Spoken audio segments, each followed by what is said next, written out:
তখন প্রথমে তো তোমাকে অনেক অনেক এই দাদা থ্যাংক ইউ। আমার এটা ছোট না। যাবো তোমার প্রথমে তোমাকে অনেক শুভেচ্ছা এই ইলেকশনে তোমার জয়ের জন্য। থ্যাংক ইউ, থ্যাংক তো ইউ। এই ব্যাপারে তুমি কি বলবে? আমার জয় তো দুবার অলরেডি হয়েছে, এবার জয় হয়েছে আমার দল। তো দলে জয় নিশ্চয়ই আমার জন্য প্রচুর ইম্পর্টেন্ট ব্যাপার ছিল, কেন দল না জয় করলে আমি কিছু করতে পারছি না। এতদিনের মধ্যে আমি 7 বছর হয়ে গেছে, 7 বছর থেকে আমি প্রচুর চেষ্টা করেছেন, লেকিন যেরকম ডেভেলপমেন্ট করা আমার ইচ্ছা ছিল ওরকম আমি করতে পারিনি।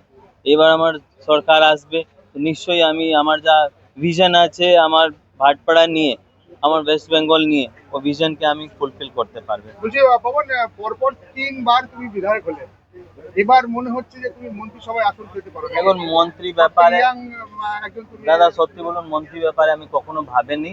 আমি ভেবেছেন আগে আমার সরকার আসে আর আমি যা কাজ করতে চাই আমার ভাটপাড়ার মধ্যে আমি করতে পারি। কেন কি ভাটপাড়া নিয়ে আমার প্রচুর একটা ইমোশনস ফিলিংস আছে, কেন ওখানেই আমি বর্ন অ্যান্ড ব্রট আপ হয়েছে। ভাটপাড়ার লোক, ভাটপাড়ায় মিন্স বিধানসভা আমাকে প্রচুর কিছু দিয়েছেন, সম্মান দিয়েছেন, আমার ফ্যামিলিকে প্রচুর কিছু ভালোবাসা দিয়েছেন। তো এর জন্য আমারও একটা কন্ট্রিবিউশন করা আমার ইচ্ছা ছিল, আর আজকে আমার সরকার হবে তো নিশ্চয়ই এই কাজ আমি করতে পারবো।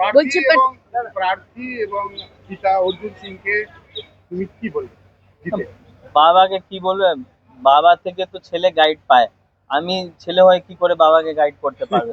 শুভেচ্ছা, অভিনন্দন। শুধু আমি চাবে কি সবাই মিলে, শুধু আমার বাবা আর আমি নেই, আমার পুরো ক্যান্ডিডেট যে এখন বিধায়ক হবে সবাই মিলে একটা ওয়েস্ট বেঙ্গলকে, যা ওয়েস্ট বেঙ্গল কত পিছনে চলে গেছে, ওয়েস্ট বেঙ্গলকে কি করে আগে নিয়ে যেতে যাওয়া হবে এর উপরে একটা চিন্তা ভাবনা করতে হবে। বলছি আজকে একটা নজিরবিহীন ঘটনা দেখলাম আমরা সবাই, যেখানে ভোটে জেতার পরে আপনার যে বিরোধী যিনি ছিলেন তাকে সুন্দরভাবে আপনি গেট পর্যন্ত তাকে নিয়ে গিয়ে পৌঁছে দিলেন।